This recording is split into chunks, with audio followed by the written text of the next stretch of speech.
Okay. Dahil weekend na naman ngayon, tapos biglang nagsumikat si Haring Araw. Samahan natin sa pag-practice ng posing. Ito yung posing routine ko para sa classic.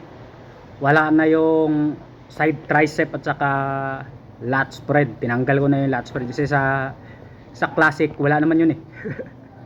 Ang ano lang, rear double bicep, back rear double bicep, front double bicep, ano pa ba, front lat spread lang sa ano, up, meron ba? Tama, meron front lat spread sa classic. Kaya yun tinanggal, dalawa lang yung tinanggal ko. Dati kasi meron yung side tricep at saka ano, ayan, hindi na ako nag side tricep, nag side chest na lang. Tapos yung transition ko kasi ano ba yun?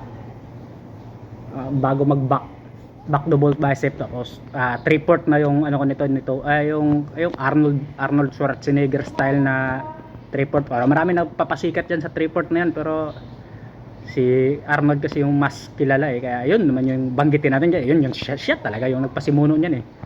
Dito sa back naman eh, medyo lumapit na kasi yung araw eh, kaya mayroon ng ano tawag dito, magpabago-bago na yung reflection eh. Pinagbintangan pa yung araw sa reflection. Saka di na nga rin ako nag-shirt kasi umulan kasi kanina. Akala ko hindi na talaga magpakita si Haring Araw, kaya hindi na ako nagbihis. Sinubukan ko lang okay naman din di. Push na rin oh.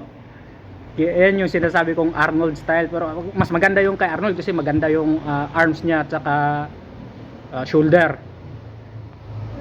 Hindi natin talaga totaling magagaya natin yung style, pero yung tawag nito, yung dating hindi natin makakuha yun. Sa kanya talaga yun, siya yung original nun eh, siya nagpapasikat nun.